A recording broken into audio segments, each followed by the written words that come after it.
Office, इसके अंदर बहुत बड़ा घोटाला चल रहा है, भ्रष्टाचार चल रहा है, बोगस कामकाज चल रहा है। और जो कभी हम पे आरोप लगा रहे थे भ्रष्टाचार का, अब दूध का दूध पानी का पानी हो गया कि किसके खाते में भ्रष्टाचार हो रहा है। मैं उदाहरण के तौर पे कहता हूं कि परमिट महाराष्ट्र शासन ने रिक्शा परमिट की शुरुआत की, लेकिन यहाँ पे उसका फायदा सबसे ज़्यादा रोहिंग्या मुस्लिम ने लिया। उदाहरण के तौर पे मैं कहना चाहूँगा, जैसे एग्जाम्पल, ये रेशन कार्ड का नंबर है 346723। एक नंबर का एक ही रेशन कार्ड होता है। इधर आप देखिए, ये रेशन कार्ड, ये भी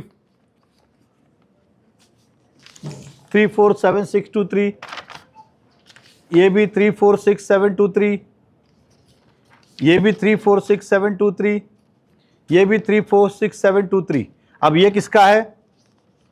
तो फिरोज गनीदर। ये किसका है? तो शादाब। ये किसका है? मेरुजुल इस्लाम सिद्दीकी, अब्बास, शमशुद्दीन।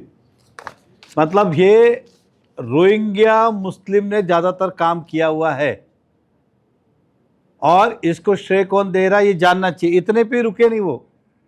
अब ये रेशन कार्ड देखिए, 10025564, ये भी 10025564, ये भी 10। ये सैंपल के लिए है तो बहुत है, लेकिन खाली सैंपल के लिए लेके आए हम। अब एक है इसके अंदर अफजल खान, सफदार अली, मोहम्मद राजा। यहां पे भी नहीं रुके वो। लाइट बिल, अब लाइट बिल देखिए, ये लाइट बिल है। एक्चुअल में आप नेट पे जाएंगे, आर्केड डेवलपर्स के नाम पे इसका लाइट बिल निकाला, स्कैनिंग किया और अपना नाम डाल दिया। इधर क्या नाम डाला? असगर अली। उसके बाद महानगर पालिका के बर्थ सर्टिफिकेट, महानगर बस एक उसका कोड नंबर होता है, ये नंबर है बर्थ सर्टिफिकेट का 3097। अब 3097 कितने? 1 2 3 4, ये 4 हमने प्रूफ कैसे? बहुत है। अब एक ही नंबर का एक है मोहम्मद जुनेद, दूसरा है नौशीन शान, तीसरा है मुकेश सिंह, चौथा है नयाज मनियार। ये सब कागज का उपयोग करके उन्होंने यहां से परमिट लिया। परमिट के आधार पे आधार कार्ड का नाम चेंज किया। यहाँ के बाद में राशन कार्ड के लिए जाएंगे, इस तरह का ये एड्रेस प्रूफ बनाएंगे। और आने वाले समय में फिर वोटिंग की बात हो, घर मांगने की बात हो, झोपड़े की बात हो, इन सब पे भी इसका परिणाम होगा। मैं हमारे परिवहन विभाग से पूछना चाहता हूँ, क्या आपने ये देते समय एक भी ओरिजिनल वेरीफाई नहीं किया?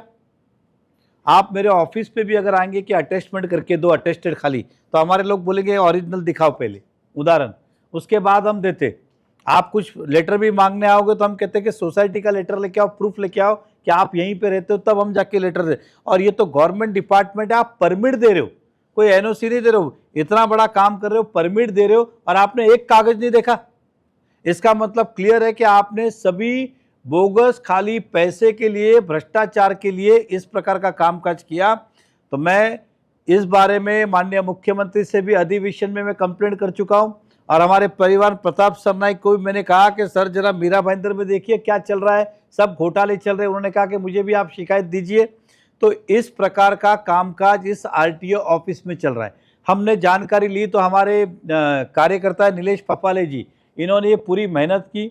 राइट ऑफ इंफॉर्मेशन में कुछ हमने निकाले, कुछ अपने सोर्सेज से निकाले, लेकिन इस प्रकार का मुंबई में, सॉरी बोरीवली में भी, कल्याण में भी हो रहा है, लेकिन मीरा भाईंदर में बहुत ज़्यादा। ये बड़े शर्म की बात है कि परिवहन विभाग के नेता यहाँ रहते हैं और उनकी नाक के नीचे ये हो रहा है, तो ये बहुत ही शर्म की बात है। मैं चाहता हूँ कि इसकी पूरी इंक्वायरी हो, जो लोग दोषी हो उस पर कार्रवाई हो और उन्हें जेल में डाला जाए, और जिन लोगों ने छापा है वो भी इसके ऊपर, उनके ऊपर उस हिसाब से भी कार्रवाई है। रजिस्ट्रिंग ऑफिस भी कार्रवाई करे, म्युनिसिपल कॉरपोरेशन भी कार्रवाई करे, अडानी भी कार्रवाई करे। जिन जिन के बोगस डॉक्यूमेंट छापे वो डिपार्टमेंट कार्रवाई करे। जिन्होंने किया है उनको भी दोषी ठहराए, और जिनसे उन्होंने करवाया उन्हें भी दोषी ठहराए। अब देखते हैं कि परिवहन विभाग के क्या करते हैं इसके अंदर, क्योंकि जो हम पे कभी आरोप करते थे यहाँ भ्रष्टाचार है, वहां भ्रष्टाचार है। बोले दिए तले अंधेरा। आप ही के विभाग में भ्रष्टाचार इस मीरा भाईंदर में सबसे ज्यादा है, उसे आप निकालिए। हम पे आरोप लगा रहे थे, ठोक रहे थे, अब इसका क्या कहेंगे आप? इसकी जवाबदारी कौन लेगा? इसकी जवाबदारी कौन लेगा? तो आज इस डॉक्यूमेंट के साथ हम आपके पास आए, कोई हवे में नहीं आए। ये डॉक्यूमेंट अभी भी यहाँ देखेंगे तो बहुत सारे, लेकिन जेरोक्स निकालने में समय लगा, सब मिक्स मैच है। आपको और भी डॉक्यूमेंट देंगे, लेकिन वो एक दिन के लिए आरटीओ ऑफिस हमें दे तो हम बता देंगे कितना गड़बड़ इसके अंदर हुआ है। तो देखते हैं कि अब ये कार्रवाई क्या होती है, नहीं तो फिर इसके खिलाफ भी हमारा आंदोलन होगा। रोहिंग्या मुस्लिम मीरा भाईंदर में बड़े पैमाने पे बोगस कागज पत्र करते और फिर जाते तो प्रूफ दिखाते, मेरा आधार कार्ड देखो, मेरा परमिट देखो, मेरा राशन कार्ड देखो, जबकि सब बोगस के ऊपर पे आधार पे बनाया। बोरीवली में बोगस बनाते, फिर शिफ्टिंग करके एड्रेस इधर का दिखाते, तो एड्रेस एक बार शिफ्ट हो गया तो फिर परमानेंट हो गया। इस तरह का इनका ये कामकाज चालू है। धन्यवाद।